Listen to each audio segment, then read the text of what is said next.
Hi, friend. This is Wednesday Coffee with me, Pastor Justin. It is Wednesday, January the 14th, and you may notice that I'm in a different setting, different attire than is typical for me for these videos. That is because I'm out here today at Laurel Land Memorial Park in Southwest Fort Worth, where we just had the graveside service for my friend Joan Van Pelt.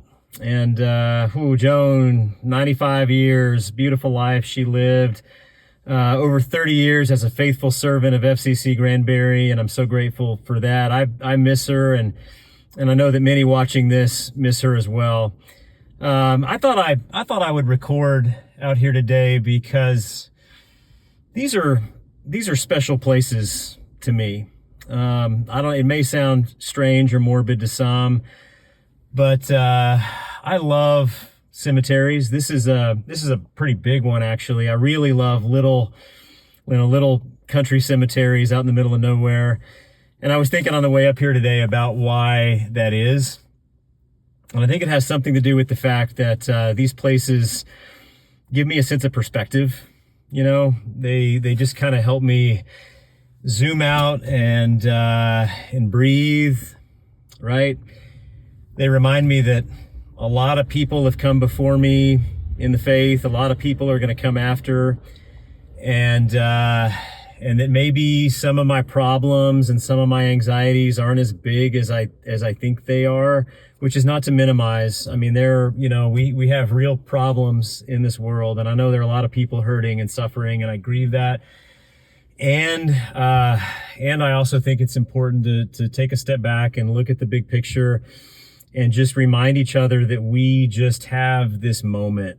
You know, we just have one little moment here to live and to laugh and to do the best that we can to love each other and to seek justice and wholeness in this world. We're really just walking each other home, you know, and that's really what this life comes down to. And I think I'm reminded of that when I stand in these holy places, you know, kind of on that line between this life and the next. I hope that brings you a little bit of peace today.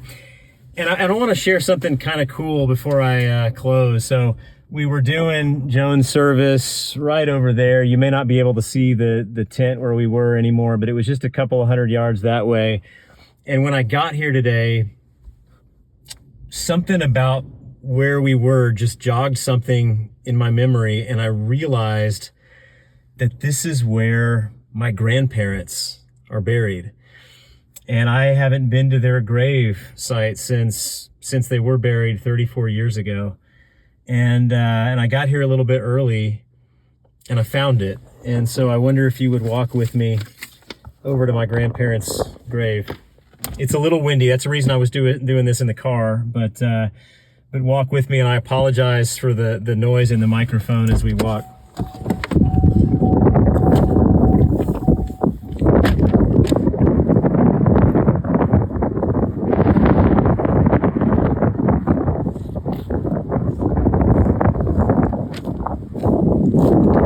This little tree is a pretty big tree now. It was a newly planted tree, I think, when my grandparents were buried here. It's a beautiful live oak.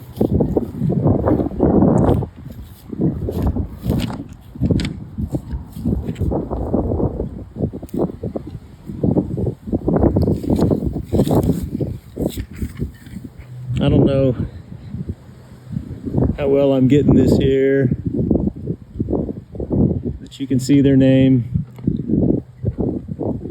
Joseph Roscoe Jeter, my grandfather. Helen Virginia Reams Jeter, my grandmother. She was born in 17 and died in 93. He was born in 14 and died in 94. So Grandma, Grandpa, Joan, and all who have come before us in the faith, may the road rise to meet you. May the wind be always at your back. May the sun shine warm upon your face. May the rain fall softly upon your fields until we meet again. And may God hold you in the hollow of his hand.